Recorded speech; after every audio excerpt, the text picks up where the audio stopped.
MBTI가 떠오르는데 윤석열 정부의 외교 MBTI를 검사해보면 사대주의로 나올 겁니다. 지난 4월 24일 미국의 허드슨 연구소에서 미 국무부 부장관인 커트 캠벨과 인터뷰를 했습니다. 4월 중순쯤 열린 미일 정상회담에 대한 평가가 주된 내용인데, 인터뷰 도중 커트 캠벨은 작년 8월 미국 캠프 데이비드에서 진행된 한미일 정상회담이 성공적이었다 평가하며 한일 양국의 지도자들이 어려운 역사적 문제를 극복하려는 결의를 보인 것은 놀라웠으며, 누군가 세계에 큰 변화를 가져온 사람이 노벨 평화상을 받는다 했을 때 누가 받을 자격이 있느냐 묻는다면 기시다 일본 총리와 윤석열 대통령이 수상해야 한다고 말하고 싶다고 밝혔습니다. 여러분들께 묻고 싶습니다.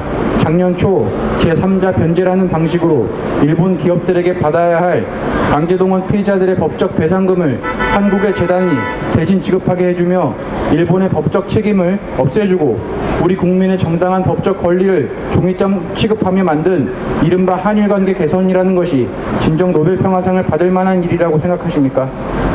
그 한일 관계 개선 이후 일본은 2024년 외교청서에 역사적 사실에 비추어 봐도 독도는 일본 고유 영토라 적었으며 강제노동과 관련한 한국 법원의 판결에 일본 정부는 지극히 유감으로 결코 받아들일 수 없다며 항의했다고 명시했습니다. 이외에도 일본 의원들은 전범이 묻혀있는 야스쿠니 신사에 참배를 했고, 일본 육상자위대는 SNS상에 대동아 전쟁이라는 표현을 사용했습니다.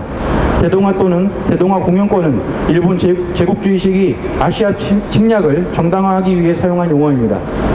일본은 과거 제국주의 시기의 영광을 되찾고자 이른바 정상국가가 되기 위해 격차를 가하고 있습니다.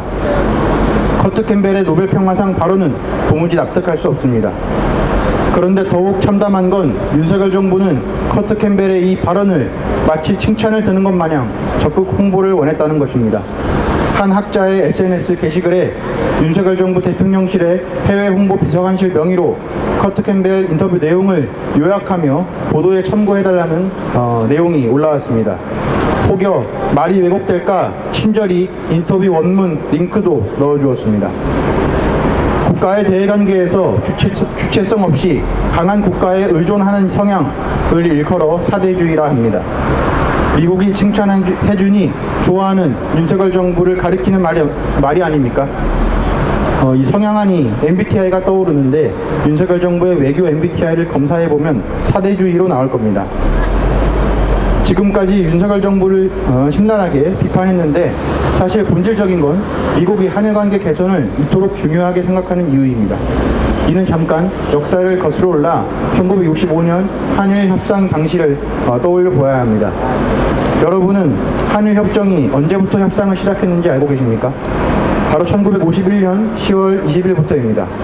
일제로부터 해방된 지 약 6년밖에 안 됐는데 한일 수교 협상이 진행된 까닭은 바로 미국이 원했기 때문입니다.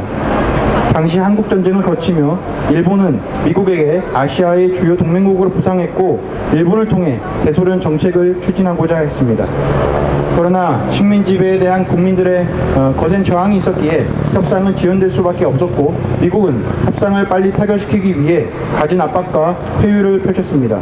결국 박정희는 국민의 저항을 짓밟으며 지금까지도 문제가 되고 있는 굴욕적 한일 협상, 즉 한일 청구권 협정을 맺게 됩니다.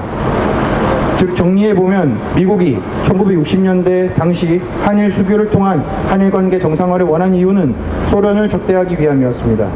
이와 마찬가지로 오늘날 미국이 한일 관계 개선을 원하는 이유를 유추해볼 수 있는데 바로 중국을 적대하기 위함입니다.